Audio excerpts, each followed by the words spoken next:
Hey guys, it's Dr. Kresimir Jug here. I'm a chiropractor in London, Ontario, Canada, and today I would like to answer a question that I'm commonly asked, which is, how long does it take to recover from a lumbar herniated disc or disc bulge? And number two, is complete recovery possible? Now, the first thing to understand is there is a difference between a disc bulge and a herniated disc. I want you for a second to picture a Boston cream donut, which is one of my favorite donuts. And you'll know that the Boston cream donut is composed of, there's this gooey inside filling and there's the dough on the outside. And now it's not exactly like the discs in your lumbar spine, but it's very similar in the sense that there's a softer part in the middle of your disc and there's the harder fibers around the outside. And now a disc bulge is when the fibers become weaker and the stuff from the middle starts to bulge out. And a disc herniation is when the fibers actually herniate and the stuff from the middle comes out. So the difference in terms of pain and symptomology is difficult to delineate, but there actually is a difference. My point is if you're suffering from either, the same advice will likely apply. Now, the answer to the question is that it's complicated and it depends on a lot of factors.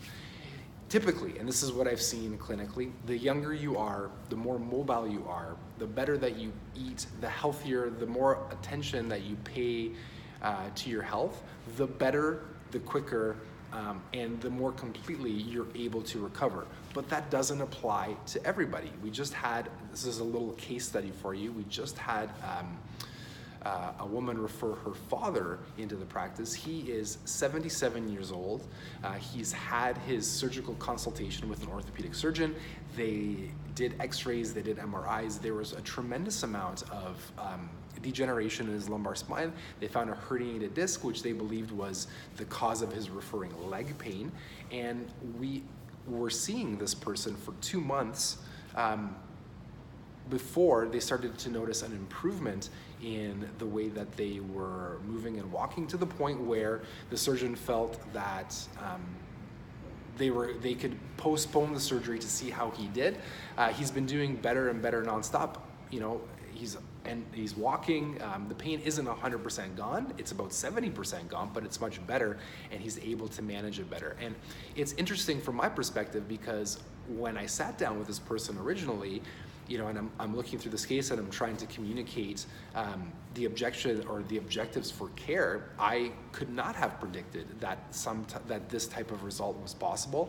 And even 70% better is much better than I would have expected for this person. But tendency in general, things like mobility and how well you move and how much you exercise all play in the nature of the problem. One of the things, and if you haven't, please go back and watch my 3 exercises video.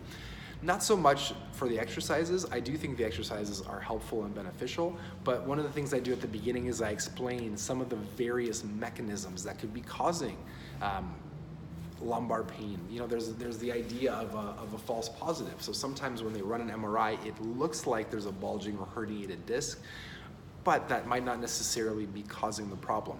My point is there's a lot of variations and variables that you need to pay attention to. Now, if you're watching this video, one thing that I can communicate with you, and it goes back to the story that I told about the older gentleman who came in, I never would have predicted that that would have been the outcome. So my point is that if you're struggling and you don't know what to do, keep trying to do different things and keep up hope, right? Keep up hope that you're gonna find something that will be able to help and that you'll be able to recover. Now, with us and with chiropractic care, it often tends to be the last thing that people try after cortisone injections, after drugs and medication. One of the ways that what we do is different is we focus on making sure that the individual vertebrae, so when you come in and we have a care plan for you and we make an adjustment or a correction to your spine, we're checking for the way that each individual vertebrae is moving, and we have a plan to help mobilize and make sure that the individual vertebrae are working better. And oftentimes, not all the time, but oftentimes it's been able to help people who have gone through various other practitioners before and it hasn't been able to help. I know it's a tough and complicated question, and I know that you came here because you wanted me to be able to tell you, you know, it's gonna take 9 months to the day and you have to do X, Y, Z over that time. I wish I was able to tell you those things, but that's just not what shows up clinically. It's a really complicated problem. The things that I can suggest that have shown up and that have been true over time is people who start to move their bodies, who start to exercise. And by exercise, I don't necessarily mean going to the gym and moving a whole bunch of weight, but people who get out, work on their mobility, do some yoga, make sure that they're not sitting that much. Those people tend to do better. You can't control for your age.